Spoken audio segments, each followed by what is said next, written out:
Hello my friends, it's the Game Boy Geek here. Today we're going to be taking a look at Wyvern's Knot, which is one of the many games you can play in the Book of Dragons, which is a card game system that's language independent, colorblind friendly, and you can play more than 18 games from more than 16 designers.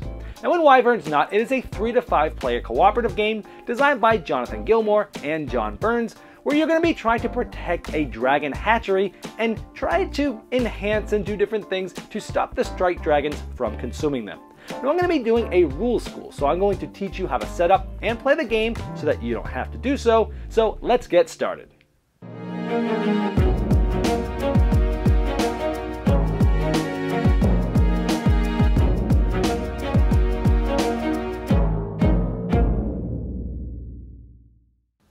Wyvern's Knot is a cooperative game for 3 to 5 players where you're trying to save 12 dragons from being destroyed by the strike dragons. Over the game, you're going to be cooperatively figuring out which cards are out on the grid and which ones are in front of each other so that you can try to save the dragons that are out there. You'll be trying to match cards that's in front of you with ones that are out on the grid to finally save them. But watch out, because those strike dragons, if they get to a face-down dragon egg, they'll destroy it and it will be taken out of the game. There's also ways to make the game easier by requiring less dragons to be saved, or you could make it more difficult by requiring more dragons to be saved. To set up, you're going to construct 2 different decks of 20 cards. To construct the first deck, you're going to find 2 dragons of each type. That's going to be a total of 20 dragons. You're going to take all these, you're going to shuffle them all up into one deck. You'll then take that deck and you'll first deal out a 4x4 grid all face down. You'll have 4 cards left over since there's a total of 20, and you'll place them in sideways orientation at the end of each of these rows on the left. These are called the strike cards. Now you should have a deck of 20 cards left that you didn't use in setup already. You'll shuffle all those cards together and you'll deal cards to each player as evenly as possible. In this case, we see a 3-player game. It's okay if some players have more cards than others, as long as you deal them as evenly as possible. Once each player has the cards in front of them, very important, you do not look at them. Each player will create a tableau by making one straight line, keeping all the cards face down in front of them.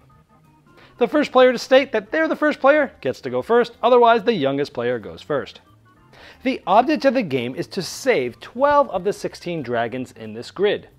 Just for terminology purposes, any cards face down in this grid are known as eggs, and once they're flipped over, as you'll learn things about them over the course of the game, they are now dragons. You're trying to match cards that are in front of yourself with the dragons that are out on the board, but you're also learning what your own cards are throughout the game.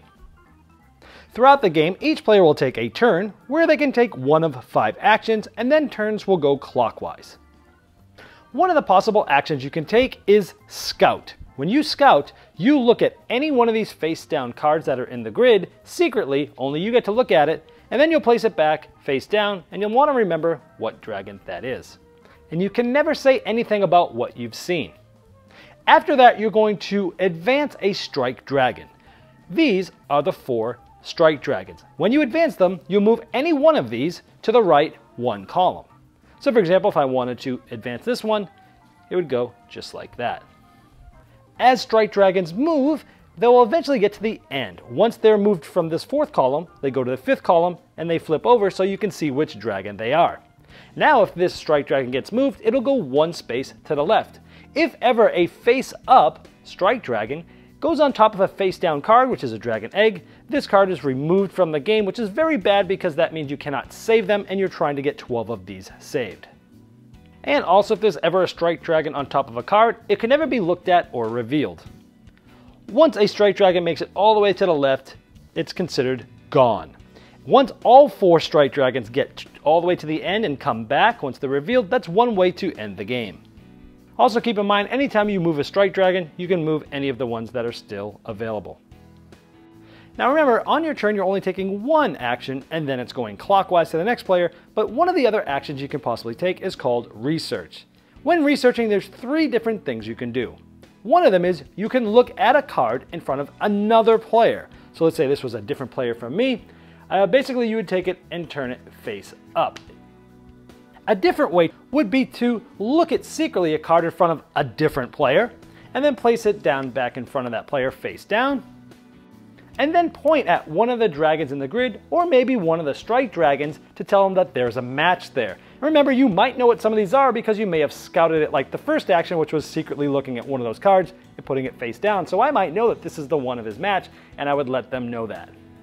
The last possible way that you can research, again, you're only selecting one of these, is to point at a face-up card in front of somebody. Let's say somebody else had flipped this card over in front of this player before, and I'm going to point at this card here, and then also point at a single card either in the grid or at a strike dragon.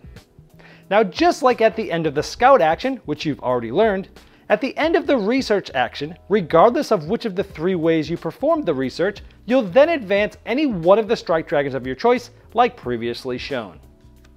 And once again, at the end of your single action, it goes to the next player clockwise. On your turn, a different action you can take is called Attempt Enchantment.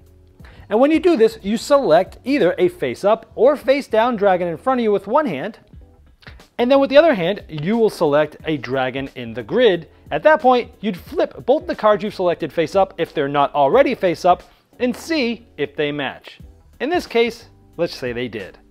In that case, you take the dragon in front of you and place it over that matching dragon. This is now protecting that dragon, and you've saved one of the 12 that you need. However, if the dragon you selected in front of you incorrectly matches, meaning it does not match, both of those cards get removed from the game, and you have to choose one of the strike dragons and also remove it from the game, essentially making the game shorter because there's less turns for those strike dragons to come back to the end.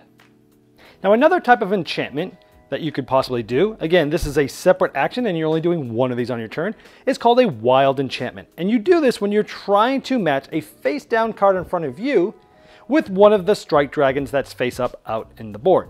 So I might point to this dragon here and say, I'm doing a wild enchantment, and I'm doing this to the platinum dragon. You have to mention which dragon you're trying to do it for, and you go like this, there's the platinum dragon. So let's say it looked like this, and it did indeed match the strike dragon of the platinum. At that point, I would choose any one of the face down dragon egg cards that's there, flip it face up, and regardless of if it matched or not, it would go on top of it because I correctly did the wild enchantment. However, let's say the card that I did flip for the wild enchantment did not match the strike dragon I was trying to get. You would still look at any of the four there that you'd like to flip over that are face down already, and let's say we do this one. Now, in the rare case that it actually does match, you still get to save that dragon. However, if it did not match, you would actually remove both of these dragons from the game.